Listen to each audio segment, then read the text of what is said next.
we learn, and then, reflect on it. And if you write it the same evening, it's easier, I think, because then it's like steadfast. Once you've written it, it becomes a part of your, subconscious as well. No, it doesn't. You've not reached my age, okay? So you don't know. Okay. All right. I'll take that on board, and I'll wait for that before I can answer, okay? Okay. Right. Now let me bring. What page are we in this book? Somebody tell me what page we are on, because I'm just going on to the screens, please. Are we starting with the Gita? No, I'm starting with the Upanishads, please. Okay.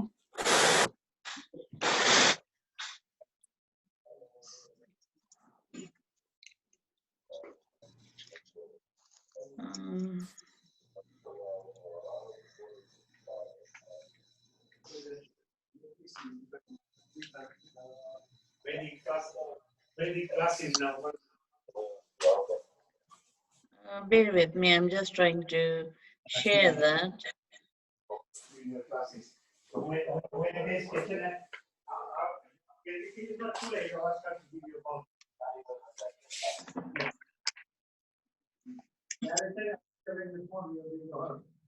Okay. Right. We're going to. I think almost all of you are familiar with the first verse of the Isha Upanishad.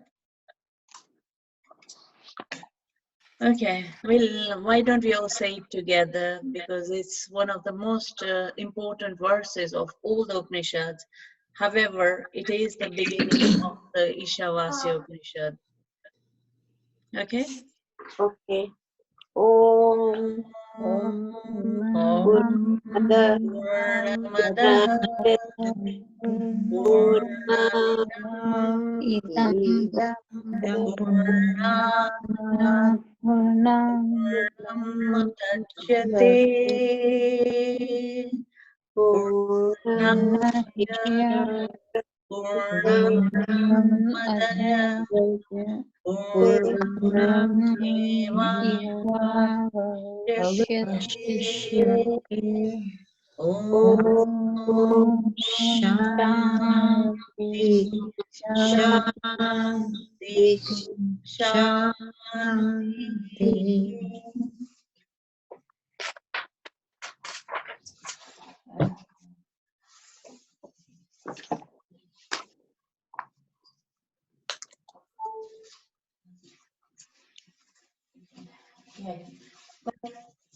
This verse is the beginning of Ishavasya Upanishad, and it's not only the beginning of Ishavasya Upanishad, it's actually used as an opening for any Upanishads. They use this shlok because of the resonance of the shlok and the power of the shlok.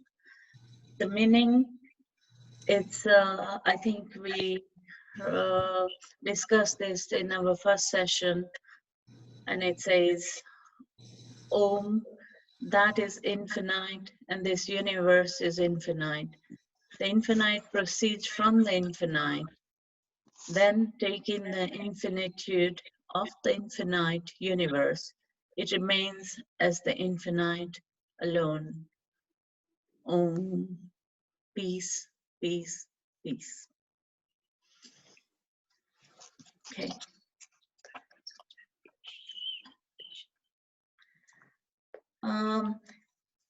This Upanishad is actually, it's one of the smallest Upanishads, and it's consists of 18 verses, and it's right at the end and the concluding chapters of the Yajurved Samhita of the Shukla Paksh. So basically, Shukla means white. And it's right at the end of the Yajurved, as we discussed of the 4 Vedas. this is the last one, the Yajurved. And it's also known as Isha and Vagasane Samhita Upanishad. So we're going to start from, it's got 18 shloks. And I'm not going to read the shloks. However, the first one is very, very important, and it goes as such. Om Ishavasyam idam sarvam yat kincha jagatyam jagat tena tyaktina Bunjita Magruda Kashyasvitanam. Basically, it says that which is unmanifested, Brahman is perfect. And that manifested Brahman is also perfect. Fullness proceeds from fullness, taking fullness from fullness. All that remains is fullness. Sorry, that's the first shloka.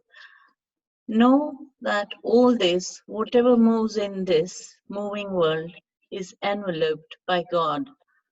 Therefore, find your enjoyment in renunciation. Do not covet what belongs to others. Whatever there is changeful in this ever-changing material world, all that is enveloped by the Lord, you have, if you renunciate and do not covet one's wealth, then that's the right way to be. When we talk about renunciation, the description of renunciation is basically contemplation of pre-purposes, of renunciation of worldly life and desires pertaining to it.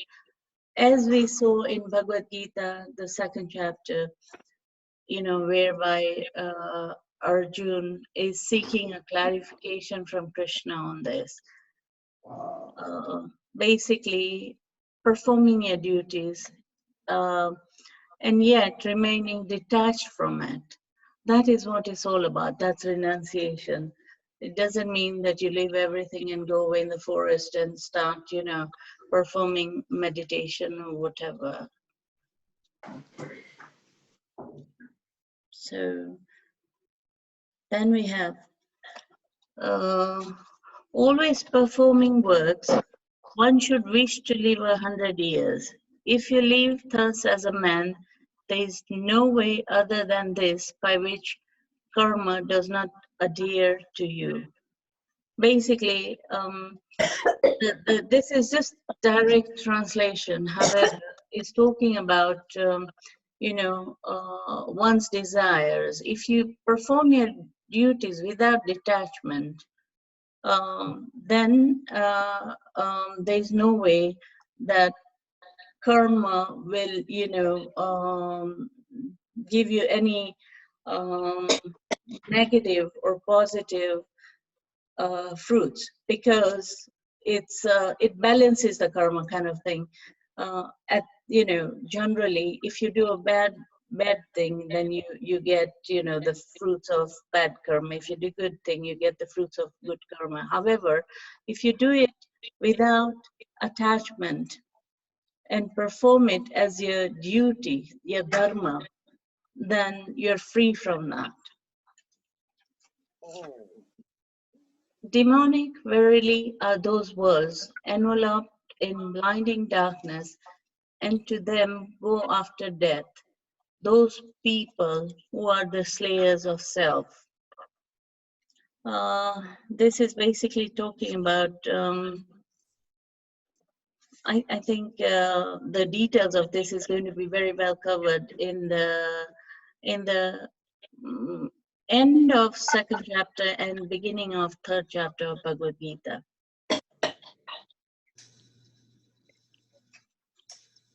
Yeah. Okay, just bear with me.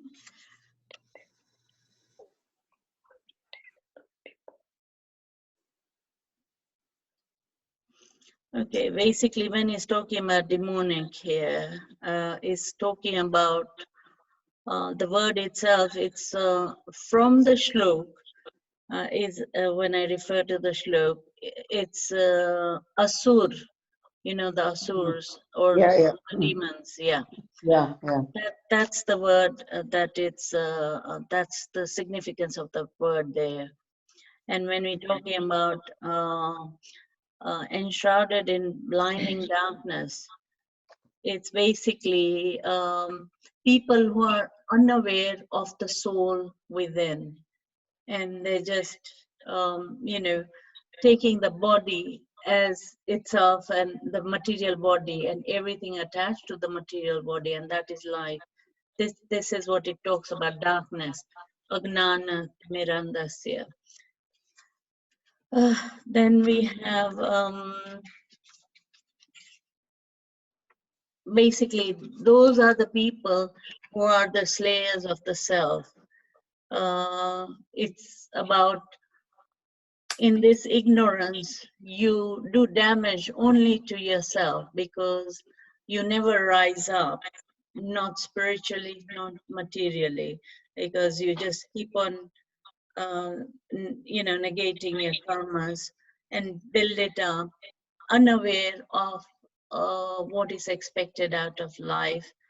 And, you know, I can apply it kind of, you know, the current situation in the world, that we have this corona, and you know the implications of this, you know, live animal slaughter farms that they have in China, and there's been a huge thing about that, you know, petitions to close down those farms, or those markets.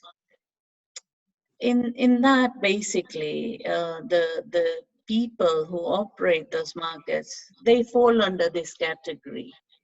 You know, if you know, they are the slayers of the self. Basically, there's no consciousness there. So you know, they will kill any animal or anything. And if they had to, for survival, if they had to kill, not even for survival, in blindness, they can kill even humans without even, you know, blinking the eye, because there's no consciousness there. They've not developed that. It's completely living in darkness, blinding darkness. So that's what this shlok refers to. The spirit is a moving one, swifter than the mind. The senses do not reach it, as it is ever ahead of them. Though itself standing, still it outstrips those who run. In in it, the all-pervading air supports the activities of the being. So,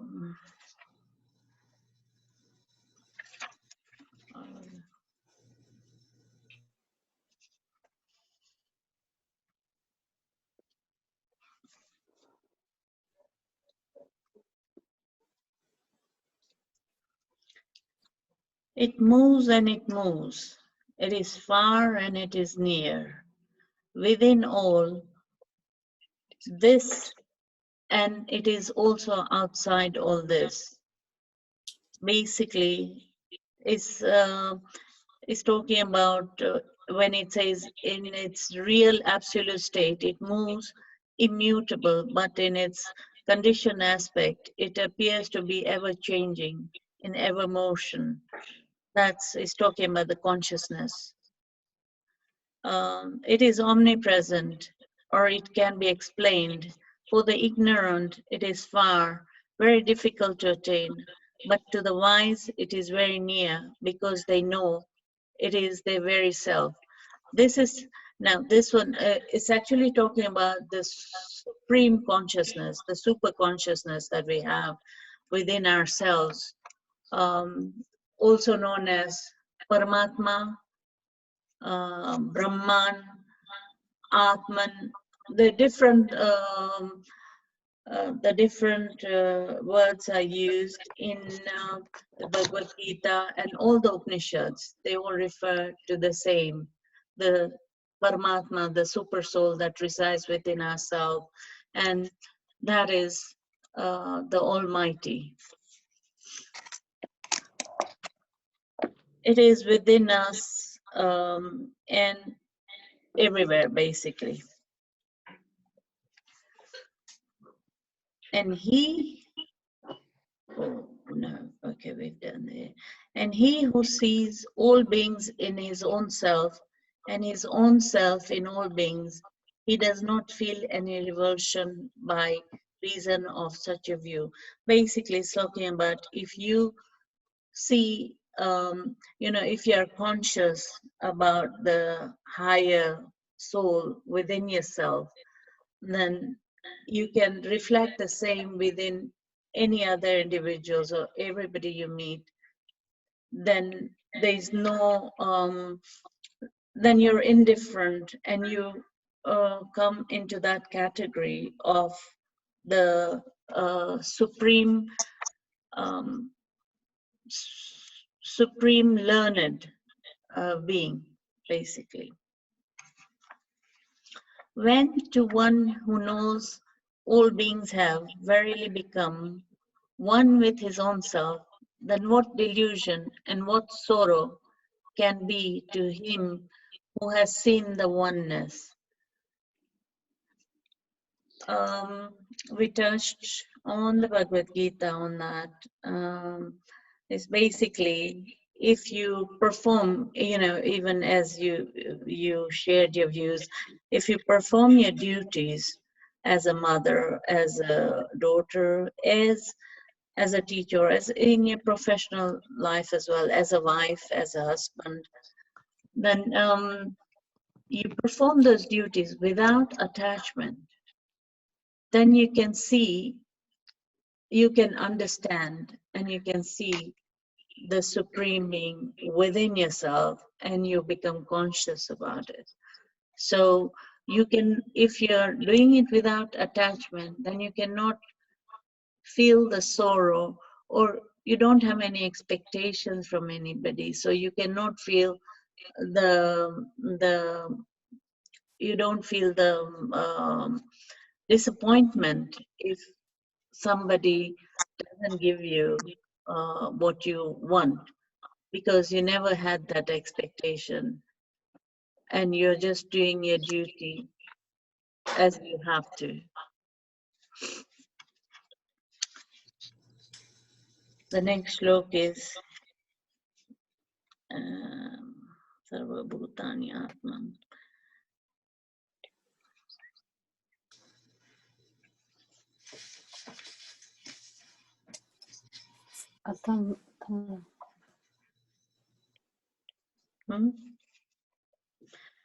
Okay. He has filled all. He is radiant, bodiless, invulnerable, devoid of sinews, pure, untouched by evil. He, the seer, thinker, all-pervading, self-existent, has duly distributed through endless years the objects according to their natures. Basically, he, the self-existence, is everywhere, without a body, without muscles, and without the taint of a sin. Radiant, whole, and pure, seeing all, knowing all, and encompassing all. He duly assigned their respective duties to the eternal Prajapatis. And that is the super soul within us. This is one of the details of this Upanishad. Basically, all the other different sects of Hinduism accept it as the prime and one of the most, not one of the most, the most important Upanishads, because it describes the super soul, the Paramatma within, and the all-pervading, and within us and outside of us as well, representing and sitting within the nature and yet within us as well. It's quite beautiful, it sounds very philosophical. However, it is permanent, whether we're living or we move on from this body to another, or in any other spaces of this universe. That is the universe, the Supersoul. Into blinding darkness enter those who worship ignorance, and those who delight in the knowledge enter into still greater darkness. Basically, it's talking about people who are not aware of the Supersoul, this Paramatma within us. Yes. Very good movie. Sorry? Sorry. Yeah.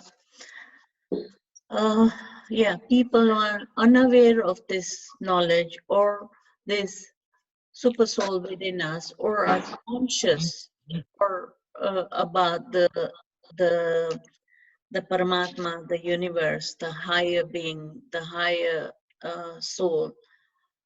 They live in ignorance, and whatever they do, they keep on going deeper and deeper into this greater darkness.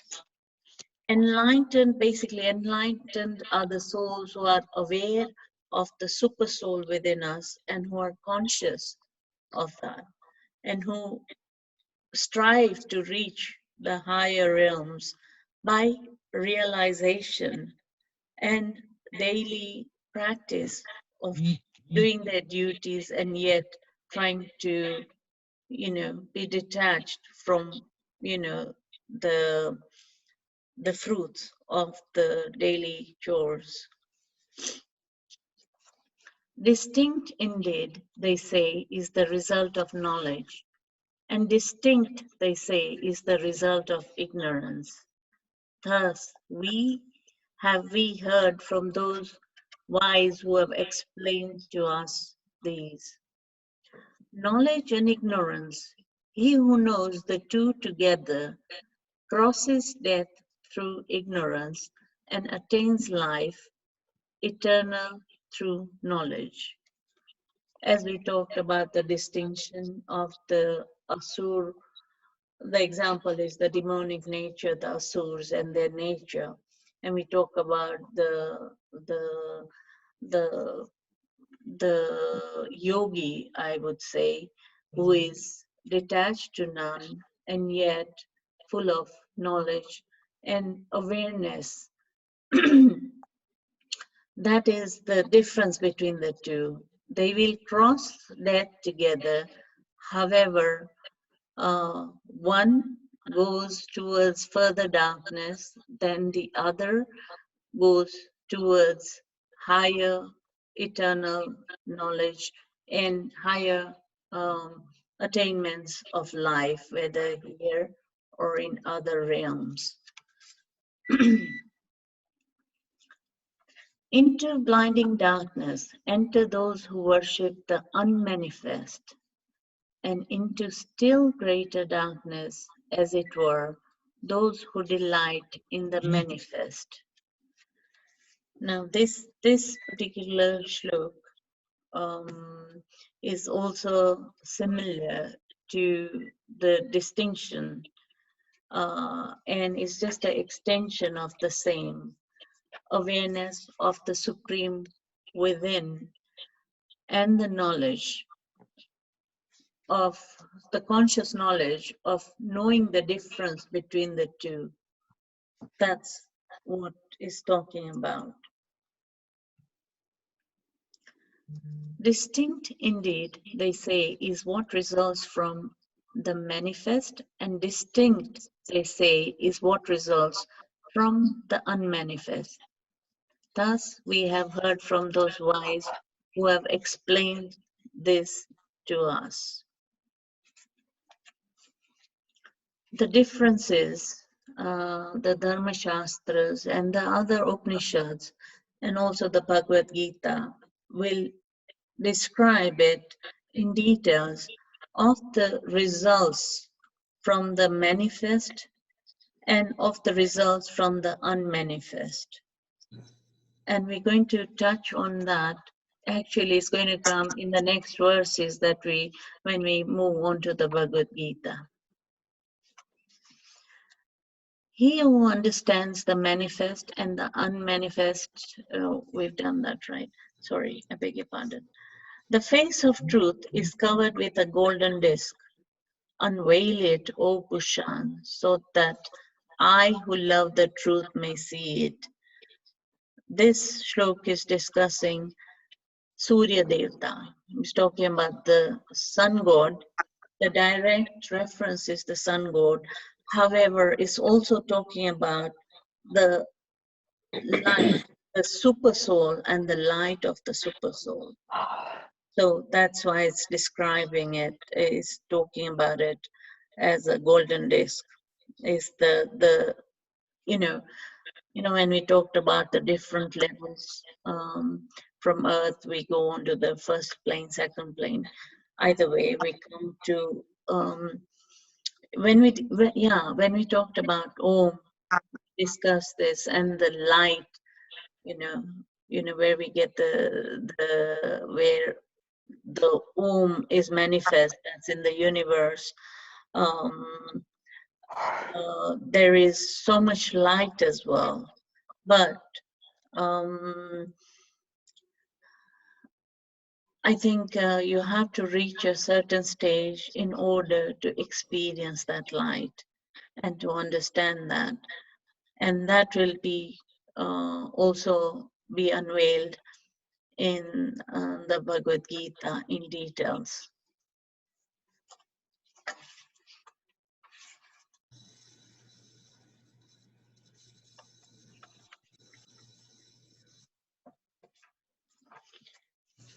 Just bear with me for a moment.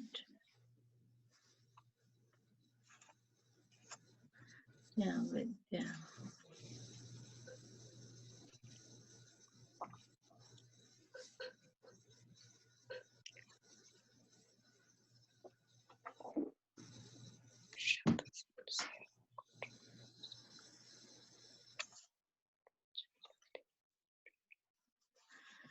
O Pushan, the soul seer, O controller, O son, offspring of Prajapati, spread forth your rays and gather up your radiant light that I may behold you of loveliest form. Whosoever is that person, that also am I. He's talking about the obviously, as I mentioned, O Pushan, the soul seer, the sun, the great radiant sun, and the greater light. So it's both the references. However, Shankaracharya ji discusses it in one of the major scripts that is written, Bhaja Govindam, Bhaja Govindam. In that particular one, he addresses this as the Paramatma, Purna Purushottam Paramatma, Parabrahma, Sri Hari, and gather up the radiant light that I may behold you of the loveliest form. Whosoever is that person, that also am I.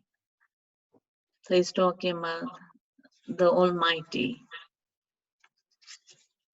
May this life enter into the immortal breath. May this body end in ashes.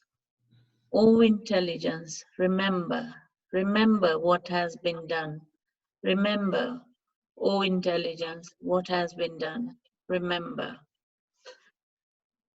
Basically, when he's talking about the immortal breath, is if you live a life in ignorance and in darkness, you carry on in the karmic cycle of life, and you carry on in the same process. You're born and then you end, you move into another body, you're born and you end, and it carries on. If you want to enter in the immortal breath, then you need to end this cycle. And how do you do that? Obviously, intelligence. Remember what has been done. So it's emphasizing on the fact that you must be conscious about the super consciousness within the God Almighty within, in the light enlightenment, and focus on that. And by doing that, you would be free from this cycle of life and death, life and death. O Agni, lead us along the auspicious path to prosperity. O God, who knowest all our deeds, take us away from those deceitful sins. We shall offer many prayers unto thee. This shlok is focusing on the awareness. O Agni, this is talking about the Agni Devta. It's also talking about the light. Again, is a reference to light itself. Agni Devta is a foremost Dev. For any auspicious beginnings, we light the diya, or we light a candle, or we light incense sticks, or even doing the yagnas, whatever. It's all enlightening by lighting. You provoking the Agni Devta. Hence, this reference, O Agni, meaning the light within, you seeking for the light within, and you're praying, lead us along this auspicious path to prosperity. When he's talking about prosperity, he's talking about enlightenment and higher seeking, and that is the true prosperity. O God, who knowest all our deeds, take away from us the deceitful sins. And there's two references here.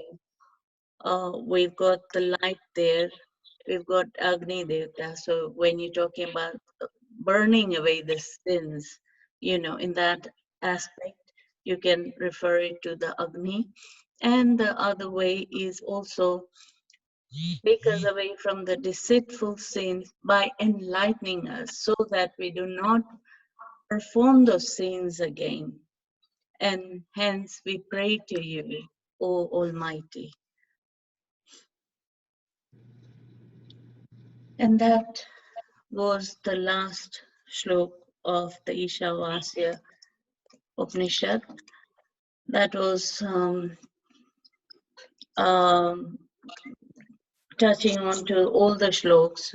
I did not recite all the shloks, but this was just to touch base onto the importance of the Upanishads and the most important Upanishad, Ishavasya Upanishad.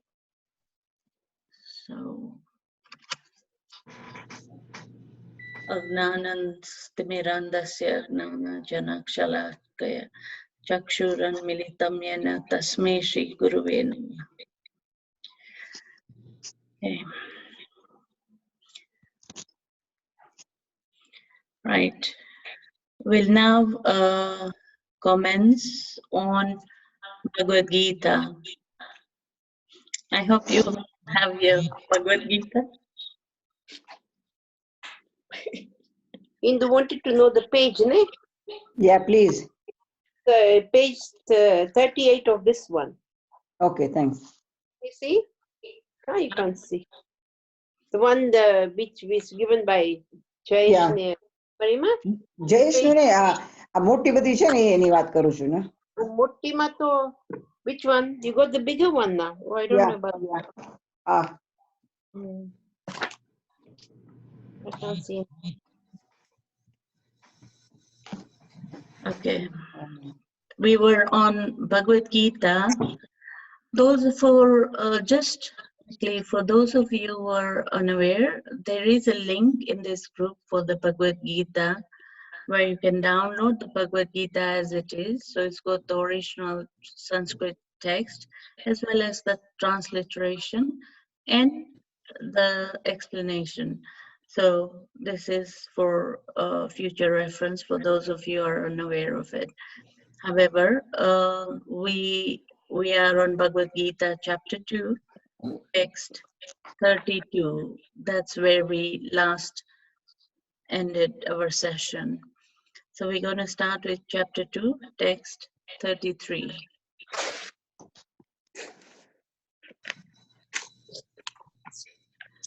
Shruti, which is the one, Shruti, you know, because you got the big book, no? Which page is it?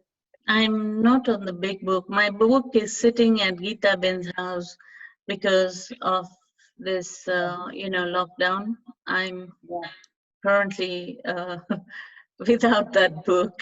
So I'm doing it on the app. Gita Ben, have you got the book? If you can Yeah, I got either, okay. Yeah. You can In the big either book the is big page, book, yeah. it's page 111. Okay, Okay. there you are. No, no. How, 115 115, is it? in the big book, yeah. Okay. Mm. And it's text 31. We are doing 32. Text 32. No. 33. 33. Okay. So 30, text 30 170. was the homework. Yeah. Text, and we concluded on text 32. 22. 32 we Today concluded. we're going to do text 33. 33. Is everybody okay now? And that's page Jyoti, 1. has Jyoti got Bhagavad Gita? Nope. It's in Uganda. Okay, Lovely. so I'll give you a copy when you come around next time. In English. Yeah. Yeah. Oh, okay. And Jayashri will also share the link for the online. There's an app for Bhagavad Gita whereby you can get the same thing online. That's what I'm using at the moment.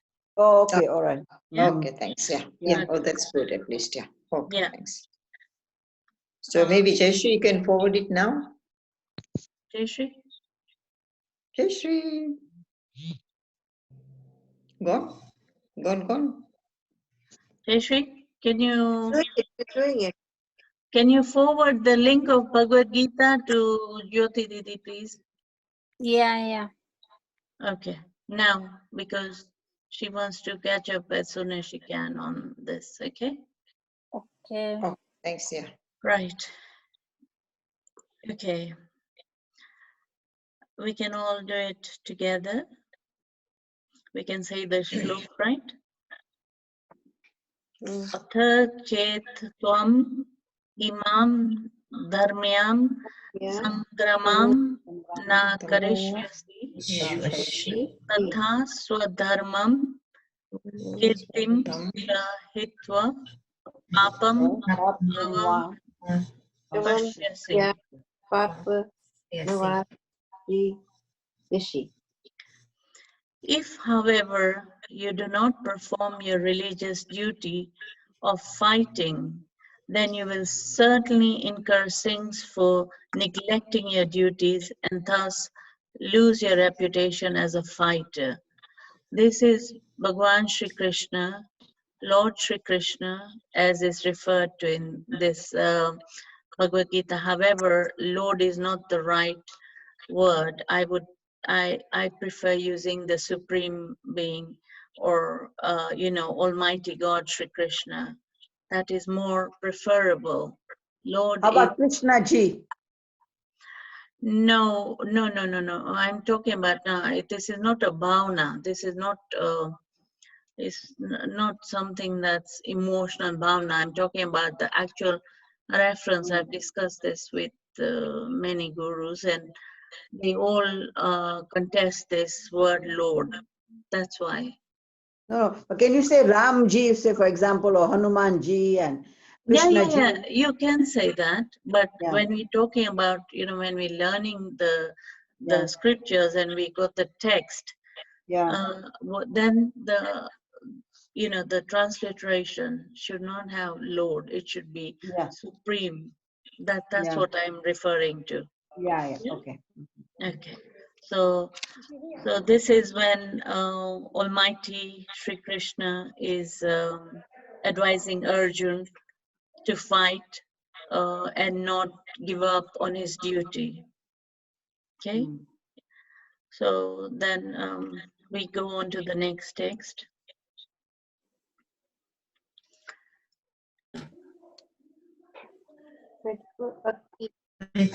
Oh, yeah.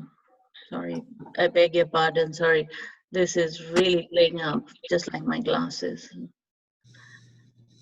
Okay. Akirtim chapi bhutani atya ishyanti te vyayam sambhavatisya chakritir maranad atri kyati. People will always speak of your infamy, and for a respectable person, dishonor is worse than death. This is like any professional. If you're a well-known person in your own profession, be it like the prime minister or any other famous personality, actor or any celebrities or well-known town leader, if they do not perform their roles appropriately, then obviously they're going to be dishonored and discredited. And there is nothing worse than have been credited with so much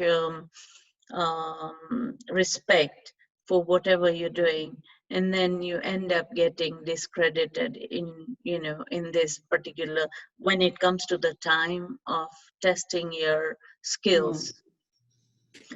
So that's what he's been advised by Krishna, that please do not get dishonored, raise to the challenge and perform your dharma. Text 35. Yeah. Yeah. Okay. Yad ranat uparatam mamshante tvam maha ratha yesham cha tvam bahumato bhutva yashyashi laghavam. The great generals who have highly esteemed your name and fame will think that you have left the battlefield out of fear only, and thus they will consider you insignificant. This is what I thought. No, they in the first chapter. It gives the impression, doesn't you it? did. Yeah. That's right. That's what you mentioned, that he's scared and he's, Yeah. Yeah, absolutely.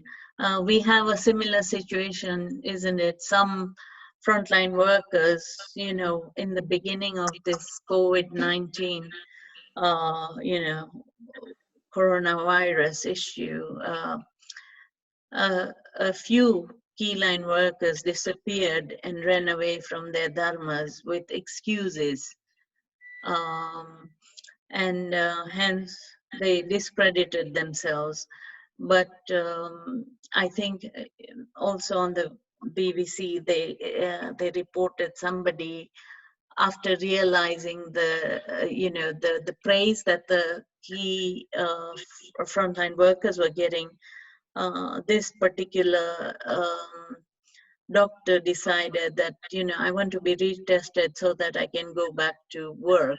And he admitted that partly he felt he may have had the symptoms, however it was the fear as well. So at least he admitted, but yes, that's what he did. And I think this quite refers to that scenario today. Okay.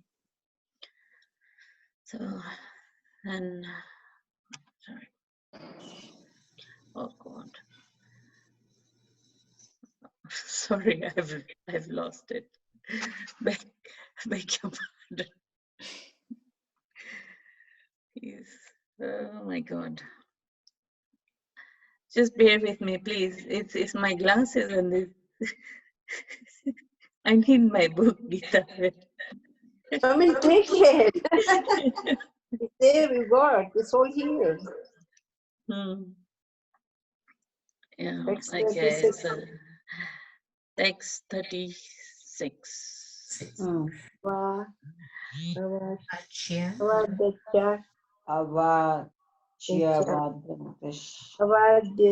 Vachya vadamischa bahu vadishyanti tava tava hita nitanas tava samarthyam tato dukha dukha taram nyukim. Nakil. Your enemies will describe you in many unkind words and scorn your ability. One moment, Rana. What could be more painful for you? Okay. So obviously, Rana, I'm on my Vedic class at the moment. okay. Lord Krishna is explaining to Arjun about how he would feel, or giving him the scenario, if his enemies across the fighting boundaries, if they use these words of dishonor and disrespect for him, what would his conscience feel? And hence just trying to encourage him and getting him to realize the situation. Okay, text 37. Tato va prapyashi swargam jitva va bhokshasi mahim Mahim, tasmad uthishta kaunteya Teya, yudaya kruta nishchaya. Pratanishchaya. O son of Kunti, either you will be killed on the battlefield and attain the heavenly planets, or you will conquer and enjoy the earthly kingdoms. Therefore, get up with the determination and fight. Basically, Krishna is giving him the two scenarios to make him feel a bit more confident. He's telling him about the two absolute situations. One is that he'll die in the battlefield. At least he will die with honor, performing his duties, rather than, die as a coward, running away, without performing his duties on the battlefield. And the other scenario is, if he's killed in the battlefield, then he will achieve the swarg, or whatever upper logs that is meant for him. So these are the two scenarios that Krishna is talking about and advising Arjun appropriately. Text 38.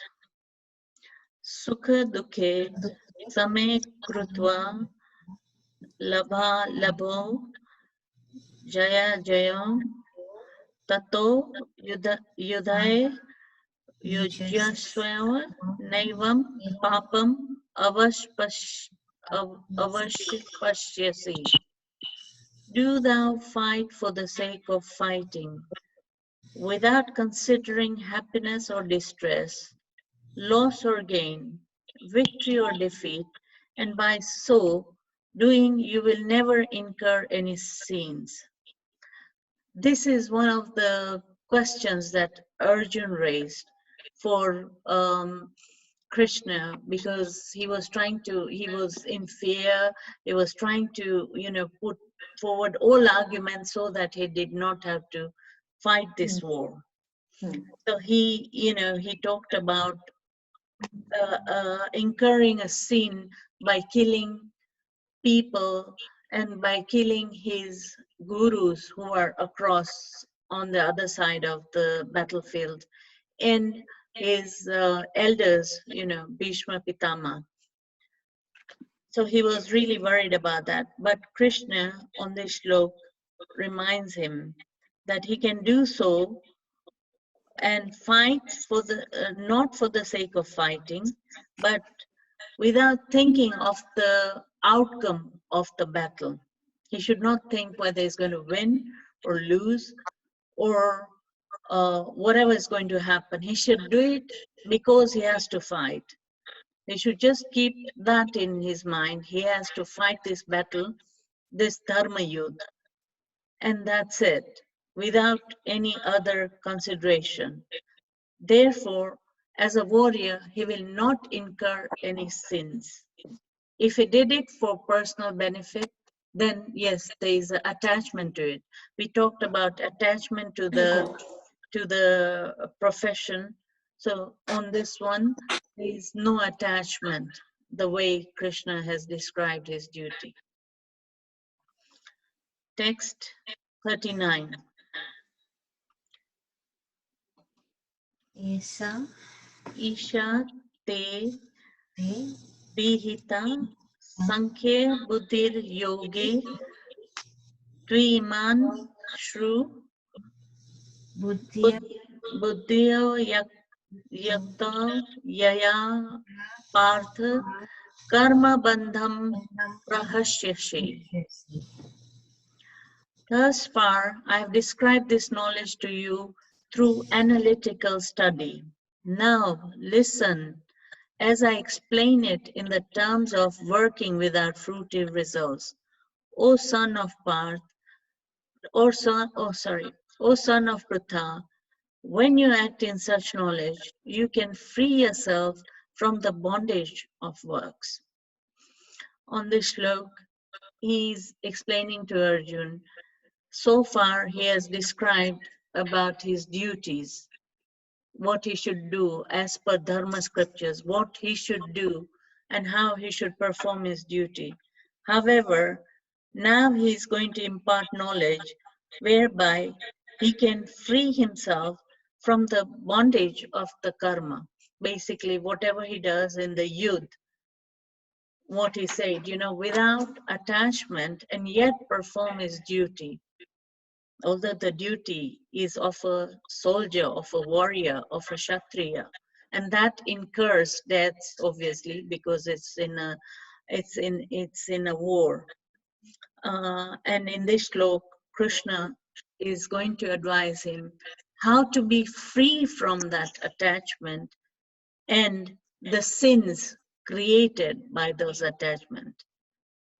So we move on to the next text. Text 40. Neha Bikram Naso Tita Pratyavyayo Navidyate Swalpam Api Asya Dharmasya Trayate Mahato Bhayat.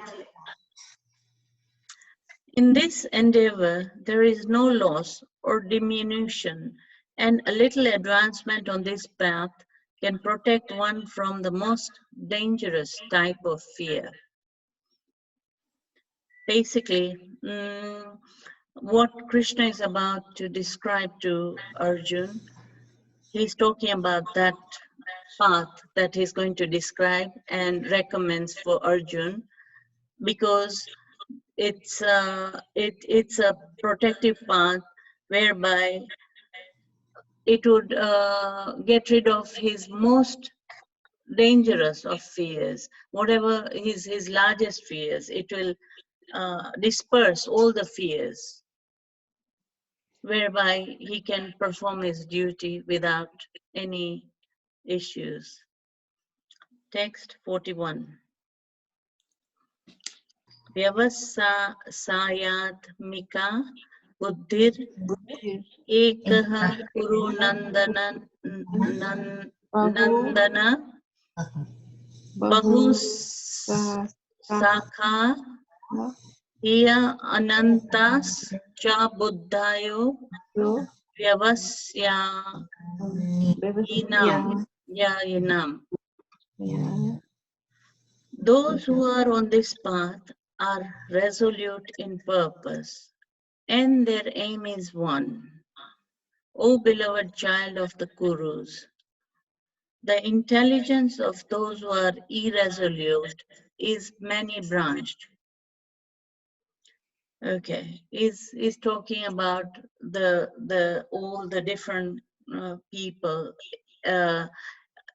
in this particular situation in the youth. They are all of multitude, thoughts and speeches. Basically, everybody's come there for a different purpose, some to support somebody, some to actually take revenge on one side or the other, and some to, achieve the kingdom. So there's various thinkers in this whole youth. And basically, Krishna is going to deviate him away from all the thoughts and take him onto a particular path. Yeah. So, text 42. Yam imam pushpitam vacham pravadanti avipashchita vedavada rata parth nanyat astiti vadina. Men of small knowledge are very much attached to the flowery words of the Veds and say that there is nothing more than this.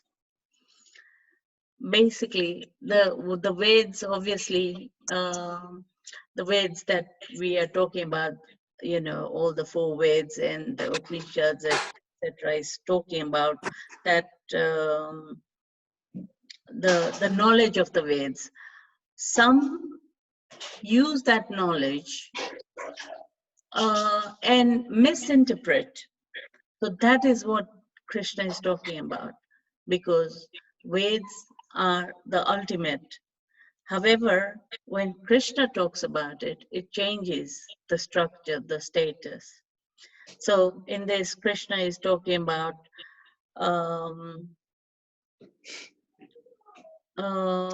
people who do not believe in anything except the Veds and use it as gospel, which is right. However, when it comes to dharma, how do you distinguish? Hence, Krishna is there to show us the right path. Text 43. Kamat manaha swarga para janma karma phala pradam kriya vishesha bahulam yogeshwarya gatim prati. Being desirous of sense gratification and opulent life, men of small knowledge, here we have the same reference, engage in various fruitive activities as recommended in the Veds for the elevation to heavenly planets resultant in good birth, power, and so forth. Now, this is talking about the perfect way to live. Obviously, the Vedas came first, and all the 4 Veds have different structures and different recommendations for how to live our life. The 4 Veds, actually, they've been structured for a particular reason.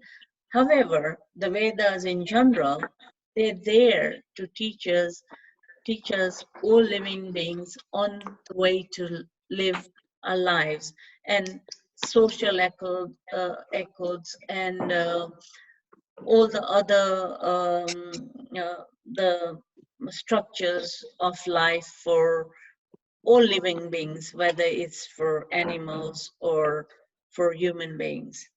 And here Krishna is talking about people perform, for example, we're talking about the yagnas. You do a particular yagna to achieve certain fruits. You perform certain pujas to achieve a particular fruit. And that is what he's talking about. All those are described in the Veds. And people do that for elevation to heavenly planets or resulting in good rebirth. So, you know, your future life, you make it better by doing good sacrifices, charity, etc. So he's referring to that on this text. Text 44. Bhogeshwaraya Yeah. prasadanam taya farta chetasham vyavasyamika iti samadhau na vidiyate. In the minds of those who are too attached to sense enjoyments and material opulence, and who are bewildered by such things, the resolute determination for devotional service to the Supreme God does not take place. Basically, people who are completely attached to the material world, to all the objects of desire and sense pleasures, etc., they're completely unaware of the devotional service to the Supreme Lord. And if they are aware, their consciousness is unaware of it. Basically, that's what it's talking about, is showing the difference light in this verse. Text 45. Traigunya Vishaya Veda Nistray Gunyo Bhavarjuna Nirdvandvo Nitya Tattva Sattva Niryog Shen Atmavan. The Veds deal mainly with the subject of the three modes of material nature. O Arjun, become transcendental to these three modes. Be free from all dualities and from all anxieties for gain and safety, and be established in the self. Now, this self that we're talking about, as we discussed in the Upanishad, Isha Upanishad, and in Kathopanishad as well, where Yamraj explains to Nachiketas about the self and the super self. However, in this, Krishna talks about the three modes of material nature, which are the three sattva, rajas, and tamas gun. And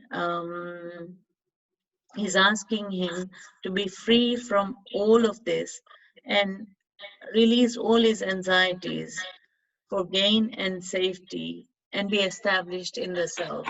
So become conscious, be detached, be unaware of all the guns of nature, and just be conscious of the super soul within you and be detached from any other material vices. Text 46. Yavan artha udapane sarvata samplutodake tavam sarveshu vedeshu brahmanasya vijnanatha. All purposes served by a small well can at once be served by a great reservoir of water. Similarly, all the purposes of the Veds can be served to one who knows the purpose behind them. So, yes, basically, it's pretty evident. It's talking about the practicalities of knowledge. The people who are aware or value the knowledge is talking about serving that. And Arjun basically is talking about one's, I'm thinking of the terminology here. One's qualification to get this knowledge. And Arjun indeed had all the qualifications according to Sri Krishna. Therefore, without the right qualification, there is no purpose of serving the knowledge. So if anybody is disinterested or they're completely engaged in different activities, if you give them, even the Bhagavad Gita, it's going to sit there in the house, in the bookshelf, or they'll probably give it away. And however, it will make no sense to them to use it. Text 47. Karmane evadhikaras te ma phaleshu kadachana ma karma phala hetur gurma te sango sta akarmani. You have a right to perform your prescribed duty, but you are not entitled to the fruits of actions. Never consider yourself the cause of the results of your activities.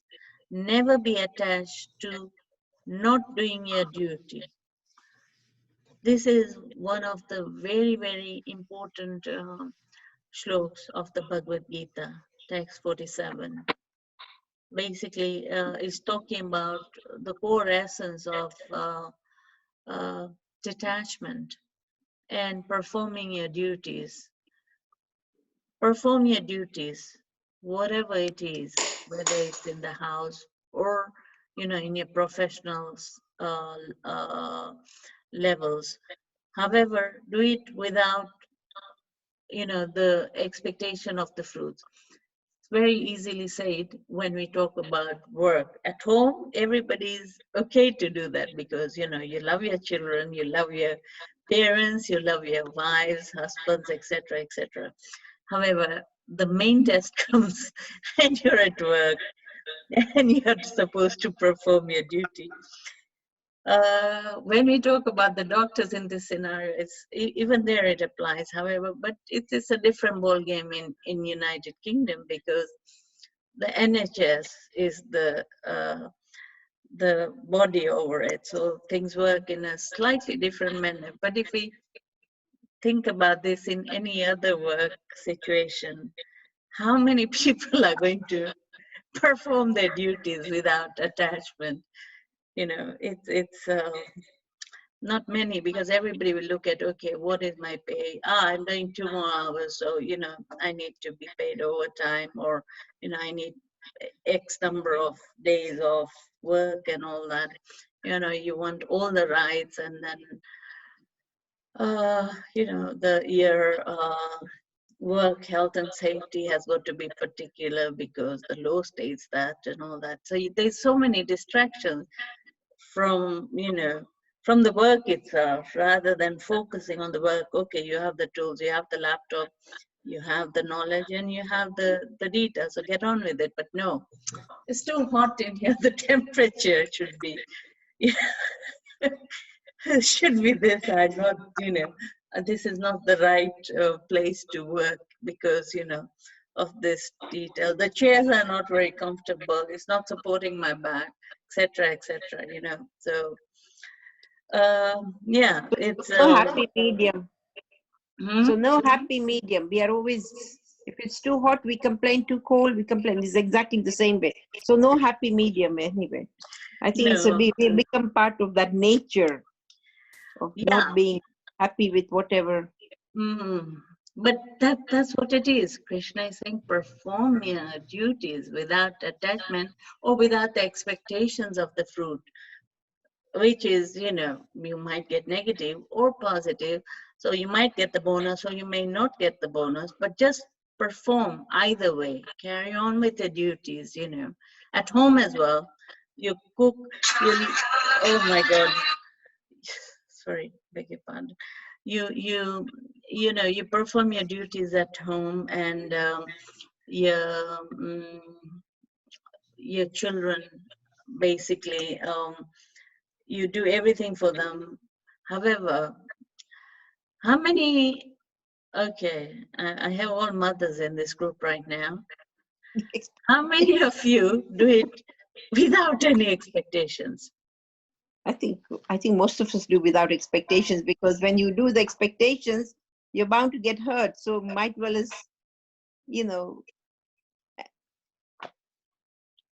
No, but that's experience. You're saying you're bound to get hurt, right? So that Yeah. means, yes, there is expectation. There is some expectations, isn't it? I wouldn't say any mothers will say there's no expectations. Yeah. I have got somebody who raised their hand. Yeah. Okay. Jayashri, you raised your hand. Tell me. Or tell us. Share. Share what? You said. Expectations. Well, yeah, I don't have any expectations. Not at all. None. You know what? I disagree that, expectations that I'm not talking about expectations that they do something in return for us, but there is expectations about them performing in their, whatever they're doing well in their studies or whatever it is. Yeah. Maybe Yes, there's no that's right. expectation No, from Gita, us. you're right. Yeah. Maybe expectations are not for us, but there is expectations. So you can't rightly say there's no expectations. Okay. Yeah. You agree? Yeah. Yeah. Yes. Different types of expectations. Different type of. But For it is yourself, expectation, and it is For them. attachment to that expectation as well. Yeah. It's Yeah. for them, not for your personal them. Yeah, even that. Different. Even that's what he's talking about in this shlok. Whatever it is, I mean, all expectation, we're not saying, is not condemning it. Don't forget that, because there's two sides to it. However, it's talking about performing all your duties and activities by not being attached to any of it, whatever it is, as a mother or as a daughter as well. What would you say, Rekha? Yeah, I agree. But it is difficult to do it without expectation, because, if you're doing something and somebody doesn't appreciate it, you will still feel upset. Even though it's your duty and you love to do it. But if somebody said, oh, you're not doing this for me, and you think, my God, I do so much for you, and you still think I'm not, Fair So enough. sometimes I think it's difficult to always not say, oh, you are expecting something, maybe not, you just need some appreciation sometimes. It depends how you feel, I suppose, and what's happening on that time. But I think if you say you're not expecting anything, then I think you're maybe quite a high level person, because I think for me, I have a long way to go, because I would expect, if I did something and somebody appreciate it, or a little bit, and if they just said, oh, you not made this nice and you've done this, and I think that will upset me really. So that is my expectation, then, isn't it, that I am trying to please somebody. Yeah. Maybe what I do. That you like to be appreciated. Yeah, I think everybody does. I think you did something. Way. Yeah. Okay. Acknowledgement of Acknowledgement. Yeah. Appreciation of the. positive acknowledgement. Yeah, because it could be negative as well. So yeah, criticism could lead to negative. Yeah, but okay. Well, everybody okay on that? Because it is one of the most important shloks of the Bhagavad Gita. Very, very important, and it encompasses quite a few Upanishads in this shlok. Okay, right. Text. 47, so we go to 48. Yogashyata Yogastaha Guru Karmani Sangam Tyaktvaha Dhananjay Siddhai Asiddhyo Samobhutva Samatvam Yoga Uchyate. Yoga Uchyate. Perform your duty equipoised, O Arjun, abandoning all attachment to success or failure. Such equanimity is called yoga. You know, I mentioned about the yogic avastha. That is the state. I'm talking about the true yogic avastha, yogic state. This is what Krishna is talking about. You know, when you get to that stage, you know, as you all mentioned that, you know, it's quite difficult to do anything without attachment or expectation. This is what Krishna is talking about. He's insisting on Arjun to do that without any form of attachment or expectation at all. So that's what this text is saying. So we go on to the next. Oh, God. Sorry, I beg your pardon. Again, I've lost my things. Hold on, please. I need the book. Saying you need the book. Okay, text 49.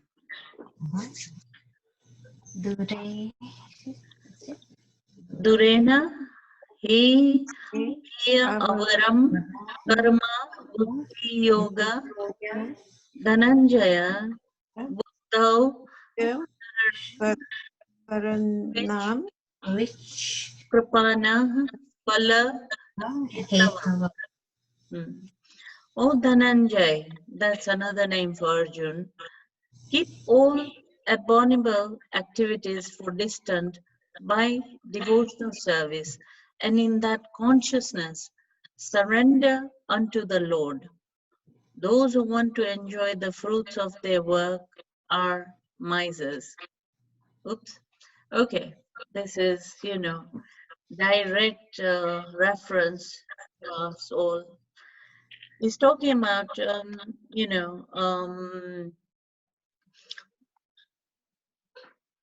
any activities to achieve the good fruits for any particular areas of life. He's asking Arjun to keep it aside for now. Just think of one thing. Focus on what you have to do. Focus on your duty. And in that consciousness, surrender unto the super soul within.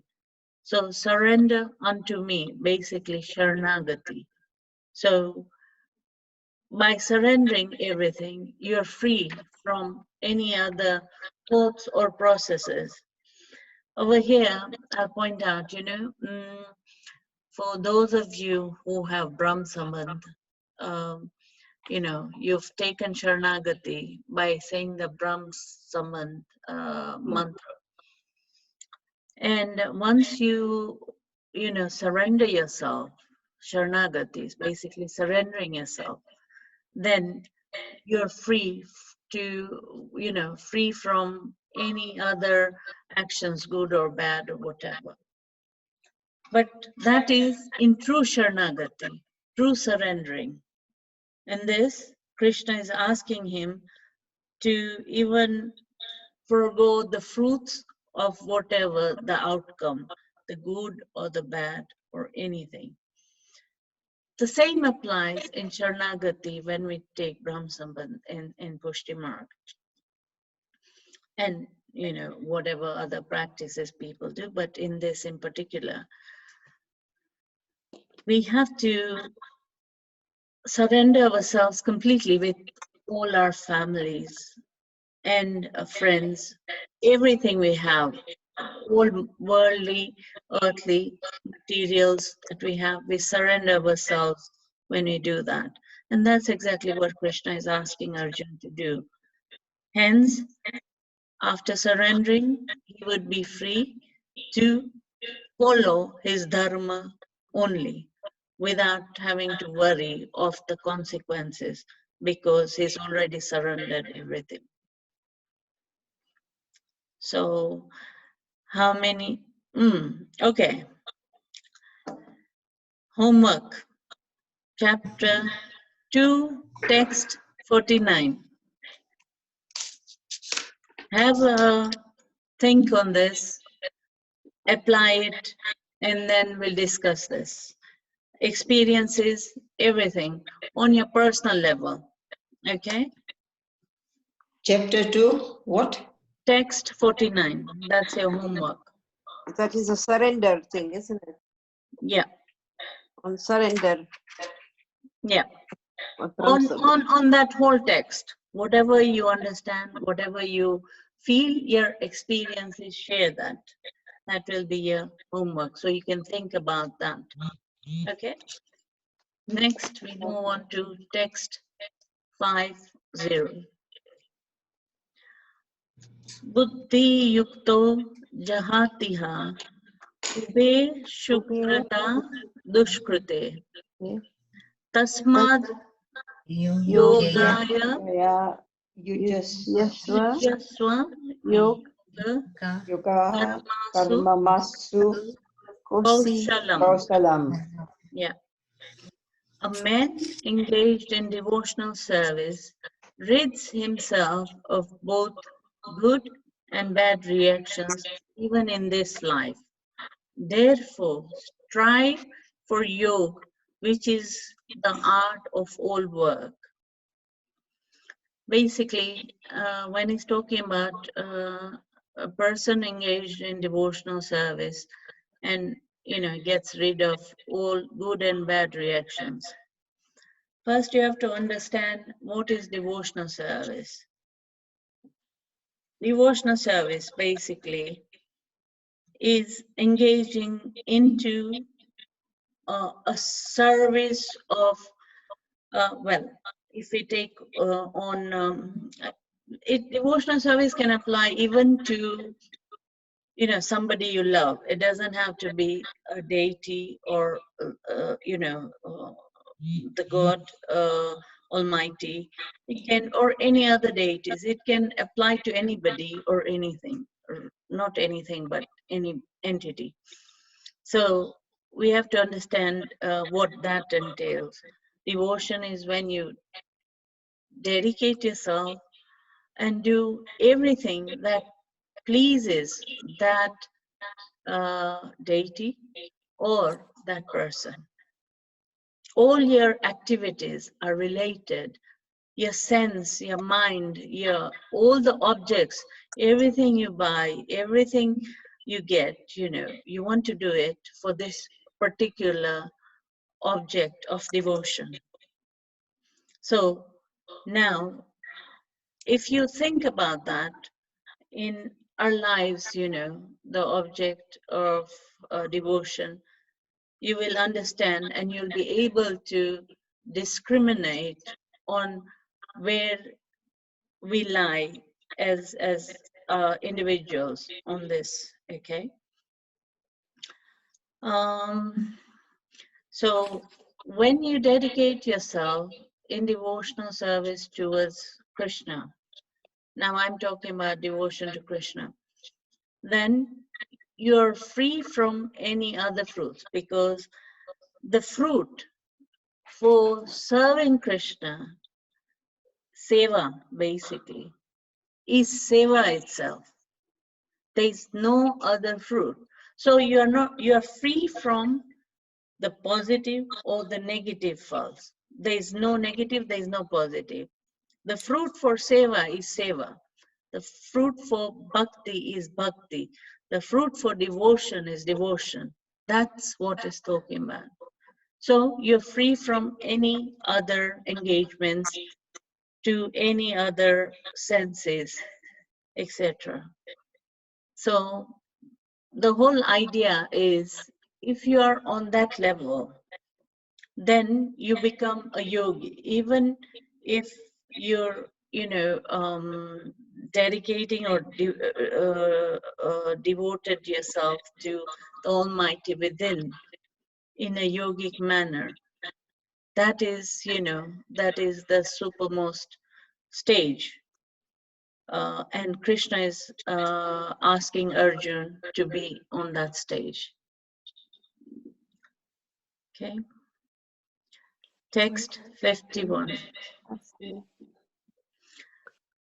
Karma jam buddhi yukta ifalam tyaktva manisina janma bandha vinirmukta padam gacchati anamayam. By thus engaging in devotional service to the Lord, great sages or devotees free themselves from the results of work in the material world. In this way, they become free from the cycle of birth and death and attain the state beyond all miseries by, here it's talking about by going back to Godhead. That is the Moksha. statement that ISKCON uses for achieving the Almighty, moksha of one kind. I should say moksha of one kind.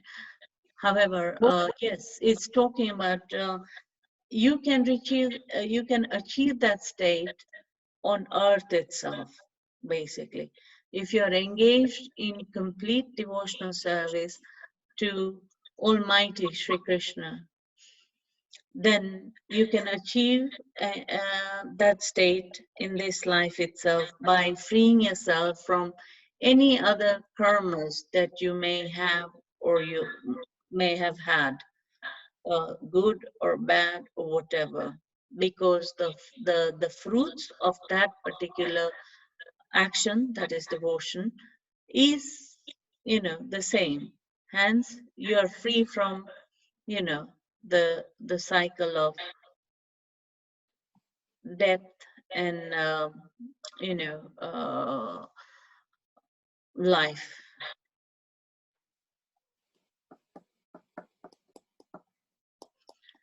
Okay, text 52. Yada te moha kalilam buddhir vyati rashyati tada gauntasi nirvedam shrotavyasya shrutasya cha. When your intelligence has passed out of the dense forest of delusion, you shall become indifferent to all that has been heard and all that is to be heard. So basically, Krishna is telling Arjun, once once your once your queries have been resolved, the queries and the anguish and anxiety, when all that has been resolved, you will be able to continue with your duty as on your dharma as a warrior and perform in the youth. And nothing else will matter to you, no matter what anybody says. So you won't have any attachments or anything. So even if Bhishma Pitama is in front of you and he, calls you lovingly, you will not become weak. That's just an idea. Text 53. Shruti vipratipana te yada tasyati nishchal samadhav achal buddhis tada yogam avapyasyashi. When your mind is no longer disturbed by the flowery language of the Veds, and when it remains fixed in the trance of self-realization, then you will have attained the divine consciousness. This is, as we discussed earlier, that of course Arjun is very, very disturbed and very got, high levels of anxiety to not to fight the war. So, and if he doesn't think about the language of the Veds by, that this is sin, by killing somebody you incur a sin, or, by doing this, you achieve the higher loks, etc. So when you come out of all those thought processes and you remain fixed in your dharma and self-realization, then you will have achieved divine consciousness even in that youth itself, that state, that particular state of mind. This is the most important thing. By performing your duties without any form of attachment, expectations, etc., then that is the highest state and is called the divine consciousness. Text 54. Sthita pragnasya ka bhasha samadhi sthasya keshava sthita di kim prabhaset kim asthita vrajeta kim. Sthita pragna avastha. This is one of the most important states for anybody in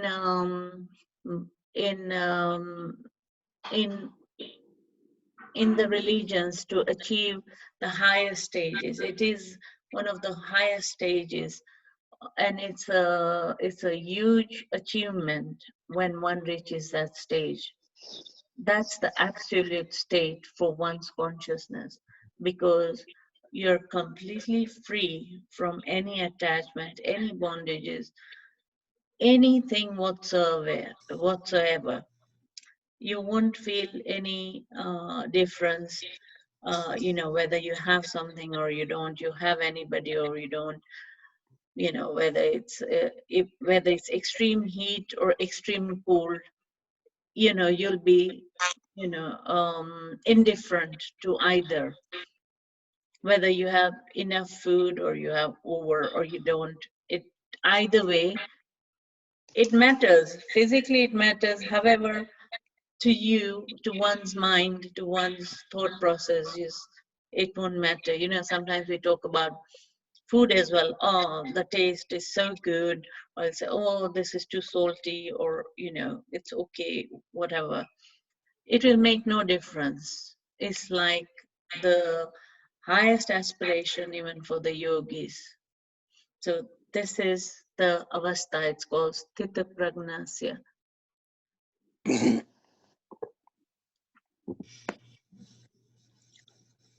Additional homework.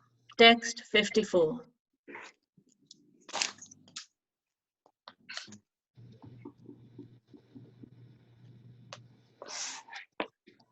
Think about it, and we'll discuss on that and explain it from your perspectives. Okay? Yeah. Okay. Yeah. Pragna. Okay, we're finishing now, yeah? Yeah. Hang on. We've got, okay, text. Sure, okay. Do you want to wrap it up here? Yeah, please. Yeah. Okay. Right. Then we can end by the...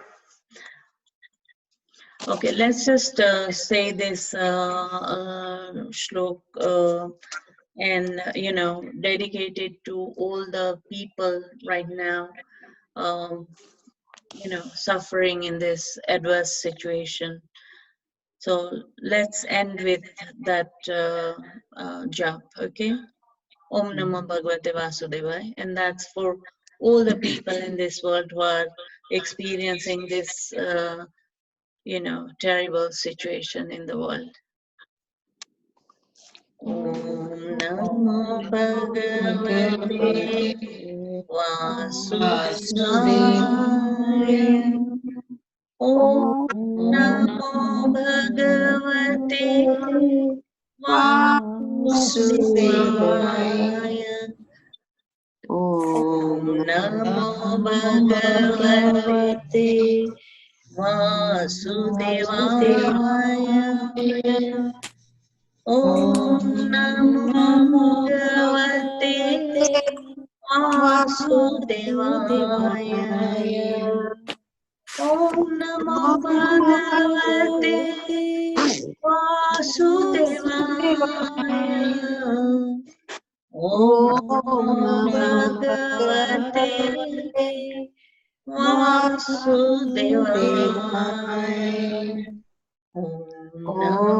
Bhagavate Vasudevaya. Om Namo Bhagavate Vasudevaya. Om Namo Bhagavate Vasudevaya. Om Namo Bhagavate Vasudevaya. Om Namo Bhagavate Vasudevaya. And we'll say the shlok. Om Achyutaya Namah, Anantaya Namah, Shri Govindaya Namah. Om Achyutaya Namah, Om Anantaya Namah, Shri Govindaya Namah. Om Achyutaya Namah, Anantaya Namah, Shri Govindaya Namah. Om Achyutaya Namah, Anantaya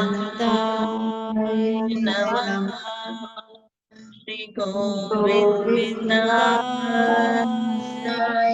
Namah. Om Shanti Shanti Shanti.